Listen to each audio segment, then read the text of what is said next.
Hi boys and girls, today's our last multiplication lesson, the last day of second grade, so here it is. You're going to love this one. It's an easy one.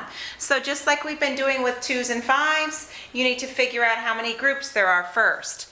There's 1, 2, 3 groups in my picture. And now I need to figure out how much is in each group. This is a fun one. Look, it's 1, 2, 3, 4 plus 3, 1, 2, 3, 7, 8, 9, 10. 1, 2, 3, 4, 5, 6, 7, 8, 9, 10. 1, 2, 3, 4, 5, 6, 7, 8, 9, 10. So now that I know that, I don't really need to go back and count those every single time. I'm going to know that when I see this pyramid stacked, 4, 3, 2, 1, that equals 10. So there are 3 groups of 10. If I want to know what the product is or how many in all, I'm going to count 10, 20, 30. And what that looks like in 3rd grade math is 3 times 10 is 30. And this multiplication sign stands for groups of. Now you learned it in 2nd grade as 10 plus 10 plus 10. That's repeated addition. Now we're just taking those 3 10s and writing the equation like this. All right, let's look down here. Let's see how many groups we have here. 1, 2, 3, 4, 5, 6. I see 6 groups. And I already know that there's 10 in each group.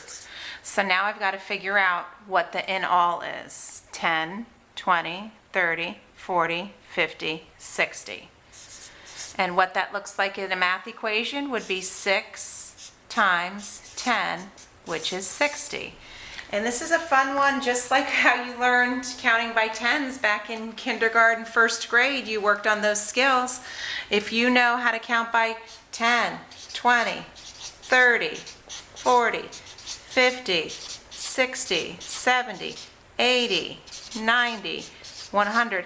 You know your times tables already, because if you have one group of 10, you have 10. If you have 2 groups of 10, you have 20. So all of these are going to be times 10, times 10, times 10, times 10. And in math, everything's a pattern. So notice that our times 10 keeps repeating over and over and over again. And so now what's going to change is my factors. I've got 1, 2, 3 10s is 30, 4 times 10 is 40, 5 times 10 is 50, 6 times 10 is 60, 7 times 10 is 70, 8 times 10 is 80, 9 times 10, and 10 times 10. So if you're able to unlock the pattern, you'll be really successful at multiplication. All right, 2nd grade, get ready for 3rd grade. You can practice those multiplication tables this summer. The best way to do it is to memorize it so you don't have to use your fingers and you don't have to use the pictures. Good luck. See you in the fall.